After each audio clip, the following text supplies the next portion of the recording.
Ξανά στον Μανιά η μπάλα, δεν υπάρχει offside. Τέτα τέτ με τον Γλίκο που κάνει σπουδαία επέμβαση.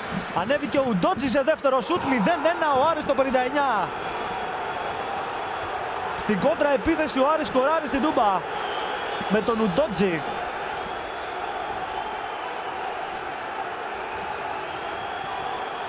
Αυτός είναι ο Σκολούδη, ο Γλίκος έκανε σπουδαία επέμβαση. Εδώ είναι η φάση από το ξεκίνημά της και με τη βοήθεια της γραμμής. Σπουδαία επέμβαση του Γλίκου σε πρώτο χρόνο. Ο Ουντότζη σε δεύτερο.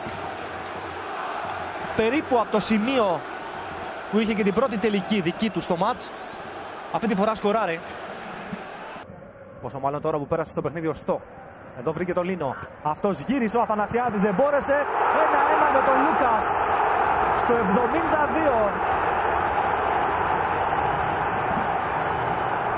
Πριν από λίγο πέρασε στο παιχνίδι ο Λούκας και καταφέρνει να φέρει το μάτς στα ίσια.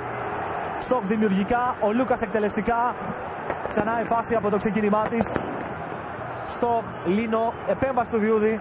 Ο Λούκας ήταν μαρκάριστος και ισοφάρισε σε 1-1. Προσαγωγό έχει πρόβλημα ο Ουντότζη. Ο Στόχ από πολύ μακριά, ο Διούδης, ο Αθανασιάδης.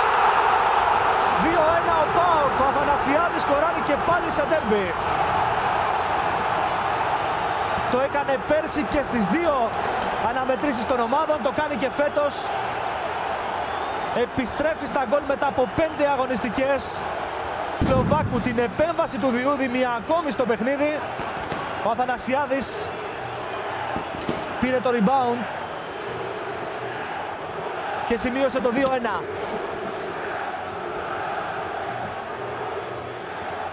Ο Βούκιτς επιβραβεύεται για την πολύ καλή παρουσία του στο μάτς. Από τη στιγμή που πέρασε στο παιχνίδι βοήθησε σημαντικά τον ΠΑΟΚ να αλλάξει την εικόνα του, να βγάλει περισσότερη ενέργεια και αποτελεσματικότητα στην επίθεση από την εκτέλεση του Λούκας που δίνει μία ακόμη assist στο φετινό πρωτάθλημα.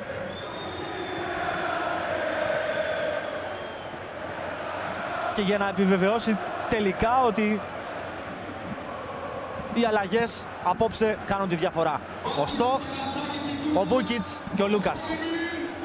Οι τρεις ήταν που άλλαξαν το παιχνίδι